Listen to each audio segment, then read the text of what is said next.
Still playing with your little computer project? Richard Sterling's voice boomed across the marble terrace, drawing amused chuckles from the gathered guests. When are you going to join a real business, son?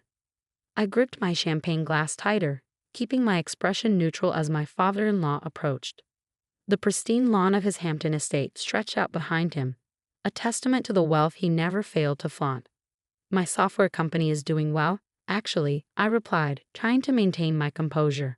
We've landed several significant contracts this quarter. Richard's laugh was sharp and dismissive. Contracts? With what? Local coffee shops? Small-time stuff. He clapped my shoulder hard enough to make me stumble. Look around, Alex. This is what real success looks like. My name is Alexander Foster, though the society pages prefer Sarah Sterling's husband or Richard Sterling's son-in-law. At 32, I built quantum solutions from the ground up, turning my coding expertise into a growing enterprise. But to Richard, I would always be the scholarship kid who somehow convinced his daughter to marry down.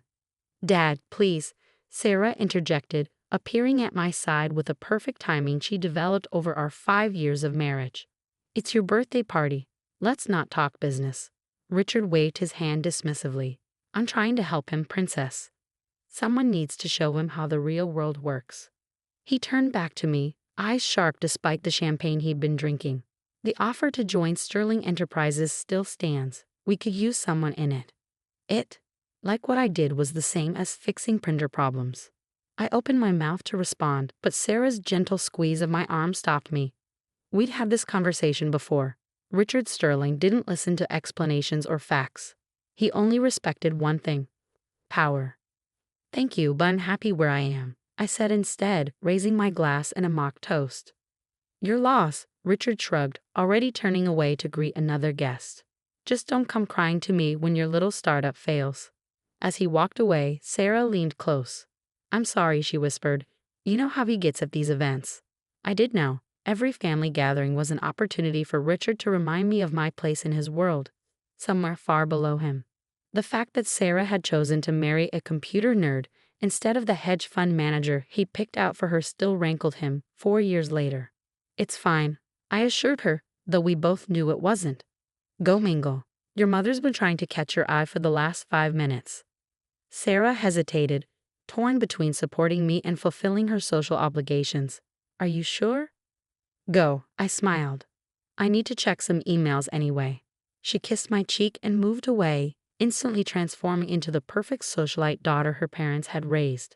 I watched her go, marveling at how easily she navigated both worlds, my small but growing tech company and her father's billion-dollar empire.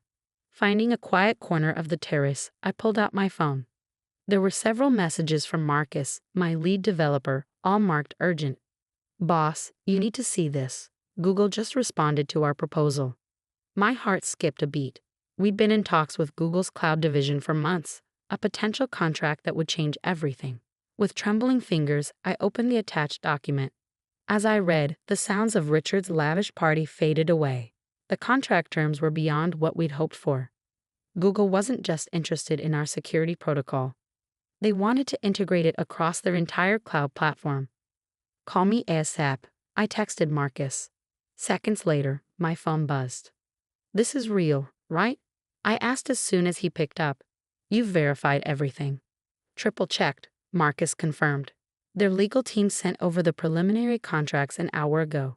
They want to fast-track the integration. Alex, this is big, like really big. I leaned against the terrace railing, letting the cool evening air wash over me. What's the timeline? They want to announce next week.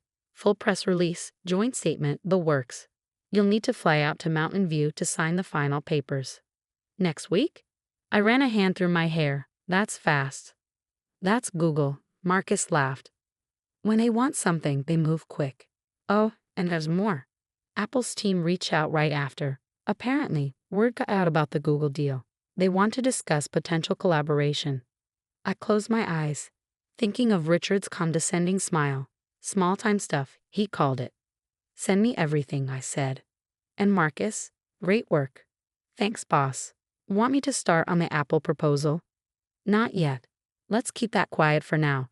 I have a feeling the next few days are going to be interesting. Ending the call, I looked back at the party. Richard was holding court near the pool, gesturing grandly as he told one of his famous business war stories. The same ones he'd been using for years to remind everyone of his genius. Sarah caught my eye from across the terrace, raising an eyebrow in question. I gave her a small nod, our private signal that everything was okay. More than okay, in fact. Alex, Richard's voice cut through my thoughts. Stop hiding with your phone and join us. Howard here was just asking about your, what do you call it? App business. Taking a deep breath, I walked over to the group. Howard Turner, another tech-illiterate billionaire, peered at me through expensive glasses. Richard tells me you do something with computers, he said, clearly making an effort to sound interested. Cybersecurity, I corrected politely. We develop advanced protection protocols for cloud-based systems. Ah, Howard nodded, already losing interest. Very modern. Richard laughed. Alex here thinks he's going to revolutionize the industry. Keeps talking about neural networks and artificial intelligence. He turned to me, eyes glinting. How many employees do you have now? 10, 15, 28, I said. We're actually planning to expand soon. 28, Richard announced to the group. Meanwhile, Sterling Enterprises just opened our Tokyo office. What are we at now, Thompson? He looked at his CFO. Over 10,000 employees worldwide, sir, Thompson supplied dutifully. That's real business, Richard declared, raising his glass. Scale, gentlemen. That's what separates the players from the pretenders. The sycophants around him nodded in agreement. I noticed Sarah watching from nearby, her face tight with suppressed anger. She hated when her father did this, but we both knew confronting him would only make things worse. Actually, I said, surprising myself with my calm tone, we're quite happy with our current size. It allows us to stay innovative, adapt quickly to market changes. Richard's smile turned patronizing. Of course. Nothing wrong with staying small. Someone has to handle the little jobs. He turned to the group. Did I ever tell you about the time I acquired Pacific Steel? Now that was a deal. I tuned out his story. I'd heard it at least a dozen times before, and checked my phone again. Marcus had sent over the preliminary contracts. The numbers made me blink. Google wasn't just buying our security protocol. They were valuing it at nearly $1 billion. A hand touched my arm, and I looked up to find Sarah beside me. Everything okay? She asked quietly. You've been glued to your phone all evening. I glanced at Richard, still holding forth about his brilliant business acumen, then back at my wife. Remember how you said I should wait for the perfect moment to prove him wrong? She nodded, curiosity sparking in her eyes.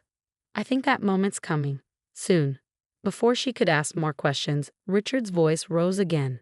Alex, put that damn phone away. It's my birthday, for God's sake. Show some respect.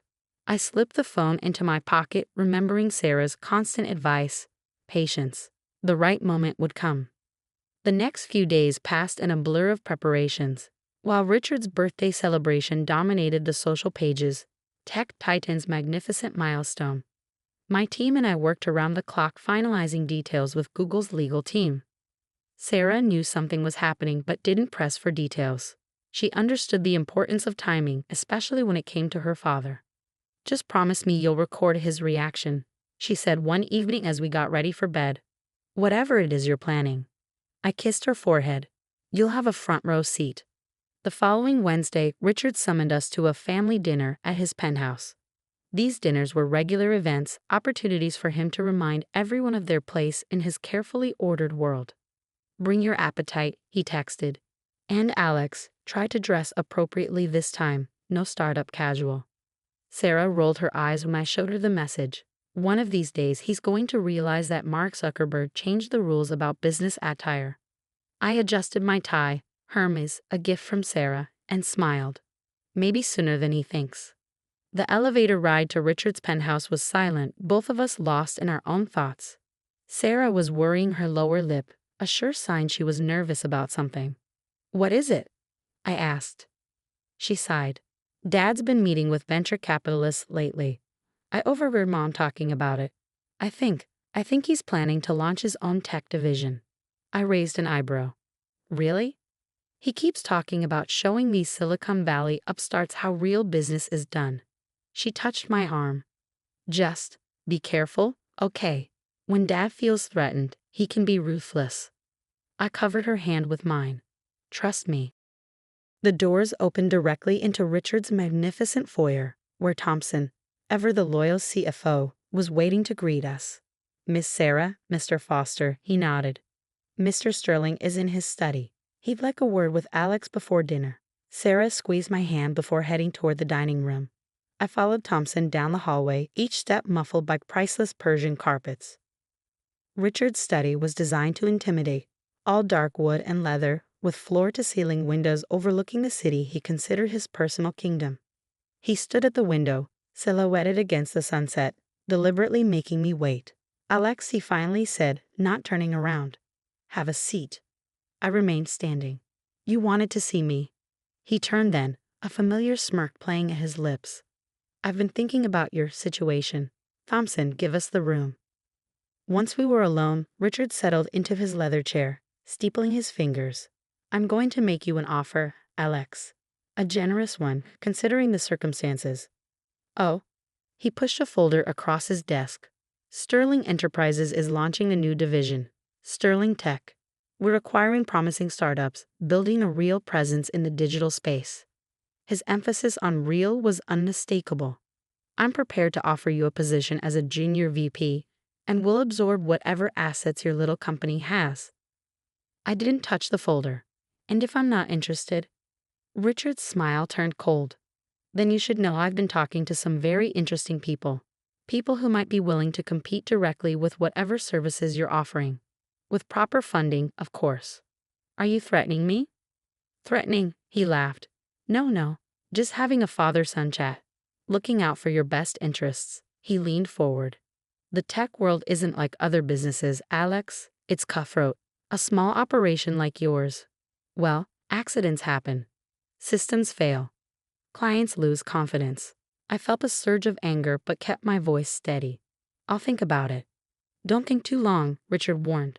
This offer expires in 48 hours. He stood, straightening his custom suit. Now let's join the ladies for dinner. And Alex? His eyes glittered. Not a word of this to Sarah. She doesn't understand real business. I followed him to the dining room, where Sarah and her mother were already seated.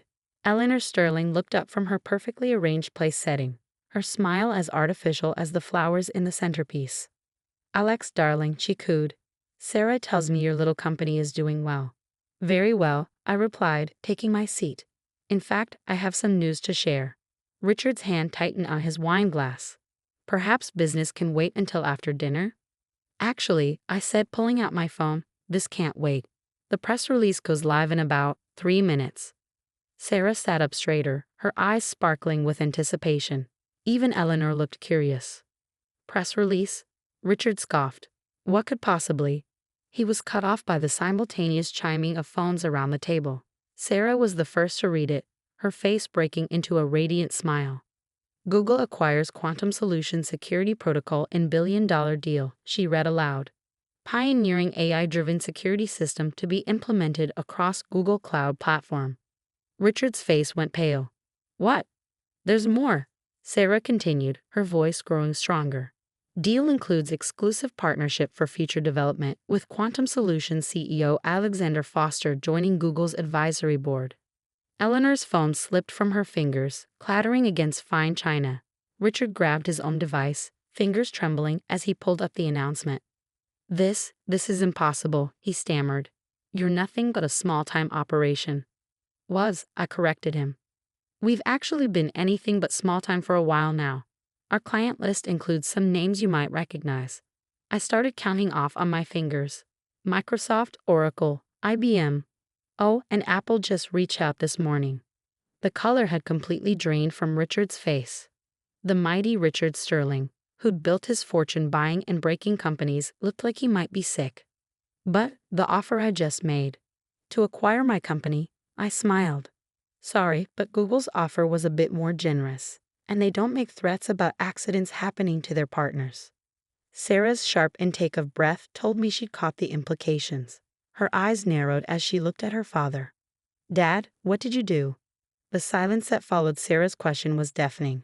Richard Sterling, The man who always had an answer for everything seemed to shrink in his chair. "Princess," he started, his voice uncharacteristically weak, "business is complicated. Sometimes we have to take aggressive steps to protect our interests." Aggressive steps. Sarah's voice was ice cold, like threatening my husband. Eleanor touched her daughter's arm. "Sarah, dear, perhaps we should." "No, Mom." Sarah shrugged off her mother's hand. "I want to hear exactly what kind of threats Dad made to the man I love."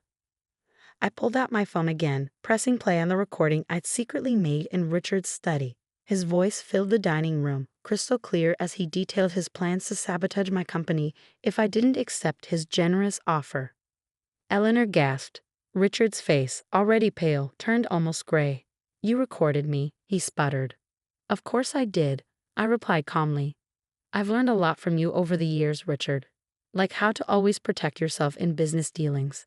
How did you put it? Document everything, trust no one." Sarah stood up so suddenly her chair scraped against the marble floor. "I can't believe you, Dad. After everything, after all these years of looking down on Alex, belittling his work, you actually tried to threaten him into submission." "I was trying to help," Richard protested. "Bring him into the family business, give him a real future." "A real future." I couldn't help but laugh. "You wanted to steal my company, take the technology I built, and bury me in some middle management position where I couldn't embarrass you. That's not the truth." I cut him off. "Let's talk truth, Richard. You spent years treating me like I was beneath you, like my work wasn't real business.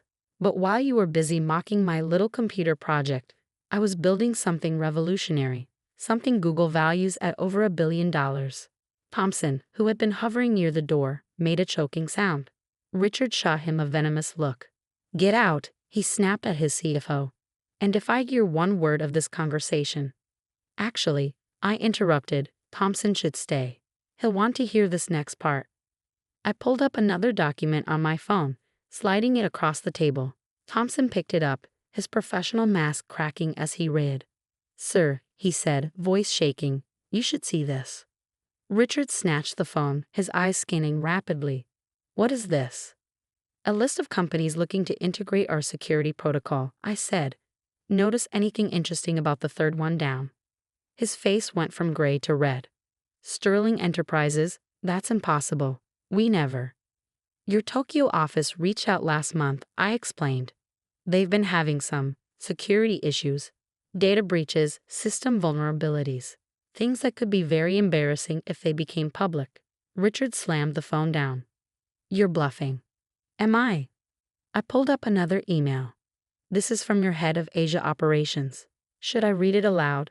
The part where he details exactly how vulnerable your systems are?" "Enough," Richard roared, standing up. "I won't be threatened in my own home." "Threatened?" I kept my voice calm. "I'm just having a father-son chat, looking out for your best interests." Sarah made a sound somewhere between a laugh and a sob. Eleanor was clutching her pearls, looking faint. "What do you want?" Richard asked, deflating slightly. "Want? I don't want anything from you, Richard. I never did. All I wanted was respect, not for your money or your connections, but for what I built on my home." I stood up, straightening my tie. "The Google deal goes public tomorrow morning. I'm sure the press will be very interested in what the great Richard Sterling thinks about his son-in-law's success. Especially given how vocal you've been about my, what did you call it? Amateur operation. You wouldn't dare embarrass the family like that." Eleanor finally found her voice. "No," Sarah said firmly, moving to stand beside me. "Dad embarrassed the family when he tried to destroy Alex's company, when he chose his ego over his daughter's happiness." Richard sank back into his chair, looking suddenly old. "Sarah, princess." "Don't princess me," she cut him off. "I'm not your perfect little socialite anymore. I'm a grown woman who's watched her husband build something amazing while her father did everything he could to tear him down." The next hour was a blur of accusations, revelations, and long-buried truths finally coming to light. Sarah confronted years of her father's manipulation. Eleanor alternated between defending her husband and begging everyone to think of the family's reputation. Thompson quietly excused himself, probably already updating his resume. Finally, exhausted, Richard looked at me with something like respect in his eyes. You outplayed me, he admitted. This wasn't a game to me, I replied. This was my life's work. Something you might have known if you'd ever bothered to really look at what I was building instead of just dismissing it. He nodded slowly. And now? What happens next? That depends on you, I said. Google wants to announce the partnership at a press conference next week. They're expecting the whole family to be there, showing support. Can you do that, Richard? Can you stand up in front of the cameras and admit that your son-in-law built something worthwhile? He flinched at my tone but held my gaze. Yes, he said finally. I can do that. Sarah squeezed my hand. And after, I said, we all learn to be a real family, one built on respect, not power plays and manipulation. The next week was a whirlwind of preparations. The press conference was scheduled for Thursday morning at Google's New York office. Marketing teams from both companies worked around the clock to coordinate the announcement. And through it all, Richard Sterling was uncharacteristically quiet. The morning of the press conference, I found him waiting in the hotel lobby, impeccably dressed as always but somehow diminished. Alex, he said as I approached. Do you have a moment? I checked my watch. We need to leave in 20 minutes. He nodded, gesturing to a quiet corner. I've been doing some thinking this past week. About business, about family, about what really matters.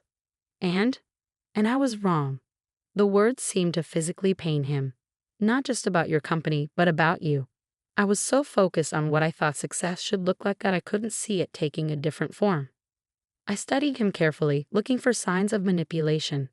Why are you telling me this now? He sighed, running a hand through his silver hair. Because in an hour, I have to stand up in front of the world and acknowledge that my son-in-law is a brilliant businessman. And I wanted you to know that I mean every word I'm going to say. Before I could respond, Sarah appeared, stunning in a navy blue suit. Ready? Richard straightened his tie. Ready. The press conference went better than anyone could have expected. Richard played his part perfectly, praising my innovation and vision. When a reporter asked about his previous dismissal of tech startups, he even managed a self-deprecating laugh. I've learned that success doesn't always wear a three-piece suit, he said, drawing chuckles from the crowd. Sometimes it comes in the form of brilliant young minds who see possibilities that old titans like me might miss. The photos from that day would become family legends. Richard Sterling standing proudly beside me as Google's executives detailed the historic partnership. Sarah beaming at both of us, even Eleanor managing to look genuinely pleased. But the real change came in the months that followed. Richard's attitude toward me shifted from condescension to genuine interest. He started asking questions about the technology, actually listening to the answers. When Apple's offer came through 2 months later, he was the first person I called for advice. What do you think? I asked after laying out the terms. He was quiet for a moment, considering. The technology integration timeline seems aggressive, he said finally. I'd push for more development support on their end. That's exactly what I was thinking. He chuckled. Of course you were.